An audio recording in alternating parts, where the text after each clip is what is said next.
Hello students, welcome to easy math for JEE. I am Ujjwal Kaushik, your friend. जो भी students IIT JEE की preparation कर रहे हैं उनके लिए हमारा चैनल बहुत यूजफुल है। आज एक क्वेश्चन है, the area of the region bounded by the parabola and the line x is equal to 0 and x is equal to 3। तो चलिए सबसे पहले अपना चित्र बना लेते हैं। अब देखो, पहला पैराबोला गिवन है y is equal to x square plus 2।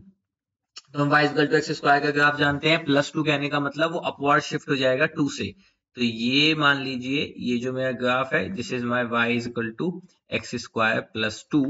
यहाँ पे जो पॉइंट है, दिस इज माय 0,2। ठीक है, चलो अब दूसरा क्या है।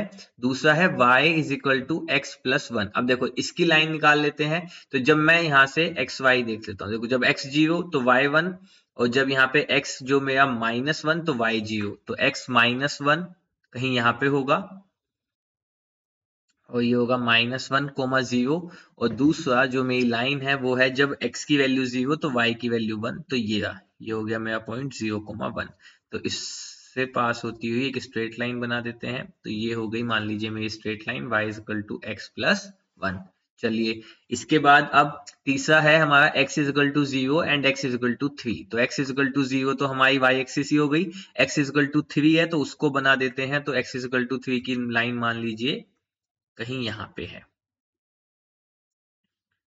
ये जो है, this is my x is equal to 3, और ये हो जाएगी x is equal to 0 y axis. तो देखो, अब इससे बना हुआ रीजन कौन सा आया, ये वाला।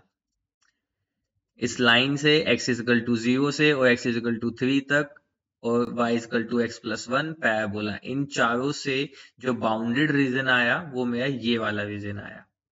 ठीक है, तो हमें क्या करना है, बेसिकली हमें इसी का ही एरिया फाइंड करना है। तो हम यहाँ पे लिखेंगे कि सो रिक्वायर्ड एरिया क्या हो जाएगा, दिस इज इक्वल टू, अब देखो सबसे सिंपल है, x की लिमिट कहाँ से कहाँ तक जाए, 0 से 3 तक। तो upper curve minus lower curve, और बहुत क्लियरली विजिबल है, एक्स स्क्वायर प्लस 2 ये मेरा अपर कर्व है, माइनस लोअर कर्व क्या है, x प्लस 1।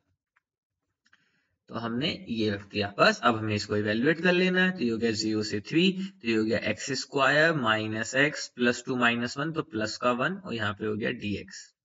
ठीक है, अब यहाँ पे अगर मैं इंटीग्रेट करता हूँ तो ये हो जाएगा एक्स की cube by 3 minus x square by 2 plus का x। यहाँ पे लिमिट लगेगी 0 to 3।